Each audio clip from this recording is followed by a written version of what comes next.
Hello folks, and welcome to yet another traditional episode of the Audiophile Man. And what have we got for you this time around? Well, I have an integrated amplifier. Bit of a beast. Well, larger than some I've been reviewing lately. This one is called the SA40 from a company called IOTAVX. Now the SA40 feels like an older and yes, traditional amplifier when you remove it from the box. Full width and full height at 435mm by 113 by 315mm. It's bulky and relatively heavy at 9.7 kilograms. It feels solid. This is a Class AB amplifier with a big bulky toroidal transformer sitting within, and it pushes out 150 watts into 8 ohms. You can increase that by buying the brand new PA40 power amplifier to increase the power to a bridged figure of 300 watts. But I won't be looking at the power amplifier in this particular review because I want to keep the length of this video relatively short. Maybe in the future. Keep a lookout for that. The front of the box features a rotary volume knob on the far right, just above a 6.35mm socket for the built-in headphone amplifier. Way over on the far left is a large square power push button and a large screen showing a simple text readout. This screen, incidentally, can be progressively dimmed over several steps if you wish, flipping over to the rear, and as you can see, it's just a tad busier, with a host of inputs and outputs, and I'll let you scan the image or images here to drink them all in. But as you can see, there's plenty of choice with 5 pairs of single-ended RCAs. You get a built-in phono amplifier, Bluetooth is included, there is a digital section, HDMI, ARC, 2 sets of speaker sockets, which you don't often see nowadays, and the unit is switched on just above its IEC socket via a rocker power switch. And even though you can't see them here, there are tone controls, but they are in software and they are selected via that screen at the front. Other features include a 30-minute auto power off, which can be disabled if required. And the question is, how does this big box sound? Well, let's have a little listen. For this review, I thought I'd bring in my Audiolab 6000A amplifier as a reference. Why is that? Well, mainly because the 6000A is a good balanced design, running through music in an even-handed manner, so any slight deviation from the SA40 from that central path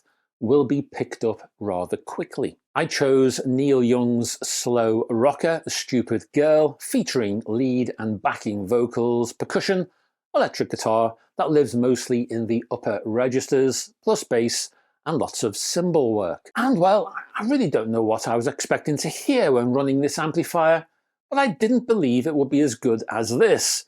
Running through the highlights then, well, this is quite a bass-confident amplifier. Not overly so. It's not a bass monster, and bass never dominates, but bass is prominent in the mix here.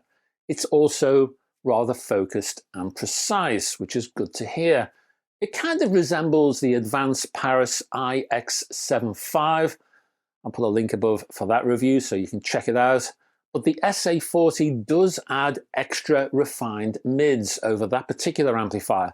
In fact, the tonal balance from the SA40 is impressive indeed, and on that score resembles the 6000A. And what about the mid-range? Well, the low noise performance from the upper frequencies provide a real clarity here that allows subtle noises to easily be heard. A bit like the Fell amp, I thought, although the SA40 went further still. Reverb tails on those cymbals were more obvious now. The precision from the SA40 as a whole meant that the minor details were easily heard because there was always space for them to exist within the soundstage. Sometimes mid-range blurring can mask information, so you never really hear it properly.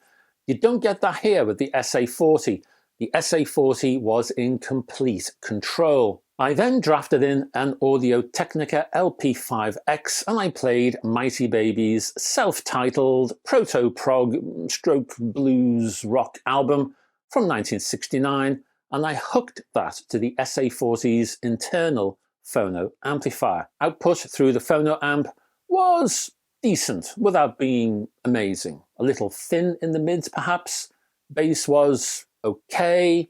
It maintained the structure and precision. The internal unit was fine if you only use vinyl occasionally or while you're saving up for an external unit, and I do recommend getting one of those when funds allow, if vinyl is important to you. I also plugged in a pair of Sennheiser HD620Ss. These highly recommended headphones were plugged into the internal headphone amplifier via the front-mounted socket.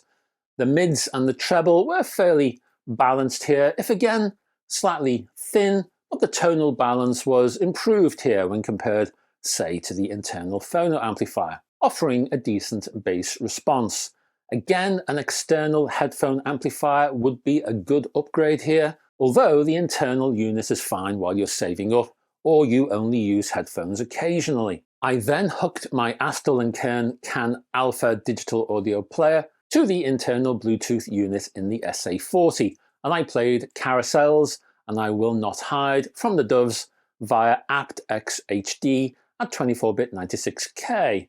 Now, despite the codec, which I consider fine without being spectacular, Bluetooth via the SA40 was very clean, it was trim, it was tidy in the mids, and bass was impactful. The soundstage was broad, while the overall presentation was crisp and sprightly. Now, I must say, I was pleasantly surprised to see lots of information on the screen on the front readout of the SA40 when Bluetooth was playing. For example, no surprise, it displayed the track, of course, and the group, and the current resolution, but it also displayed the current codec, and it also displayed the connected device by name, which was a pleasant surprise and very welcome. And that, folks, is basically the review of the SA40 amplifier from IOTAVX. Let me give you a few final thoughts. I've got a few of those to give you. I'll give you some pros and cons and a rating. In use, the IOTAVX SA40 seems to have everything in hand. There's a feeling that there's no need to be concerned. Everything is going to be okay. This sense of control allows you to relax and enjoy instead of bracing yourself for wayward frequencies or bass boom or mid-range slaring. There's none of that with the SA40. There's a good selection of features from this amplifier. It's easy to use. I like the feedback from the simple yet large output window. It's not fussy, it gets to the point. The included remote, I didn't mention that, did I? But the included remote is fully featured, yet not too bulky, while the amplifier itself, well, it feels solid, it feels dependable. There is, overall, a quiet confidence about the SA40 integrated amplifier, which is why I am quietly confident in recommending it to you. And that's your lot, folks. Thank you very much for staying to the end of this video. And can I ask you down below, can you click on the like and subscribe buttons, please, if you haven't done so already? Just helps the old channel, you know, all that kind of stuff, all that algorithm thing. And in addition to that, I will put links down below for the amplifier, of course. Check that out. I'll also put links to my own Bits and Bobs, my Facebook group. You're welcome to join that. My website and my Patreon page. If you can support me via Patreon, it keeps this going. There's lots of added bonuses over there. You get to see these videos before anyone else because I do a kind of an early look special. I also do an ad-free version of this video over on Patreon, which might help you, might benefit you. There's also other extras, hi-fi news, etc. is an exclusive over there. Lots of other buyer's guides, lots of music-related features, some written, some video, tour videos, all kinds of stuff. Check it out. Anyway, I'll be back on the weekend, and I'll probably have something either music alerty or something hi-fi newsy. Ain't sure right now, but there'll be something. So Friday, Saturday, not sure which day, one of those days. keep an eye open, please, and I hope to have your company. And until then, folks, bye bye for now.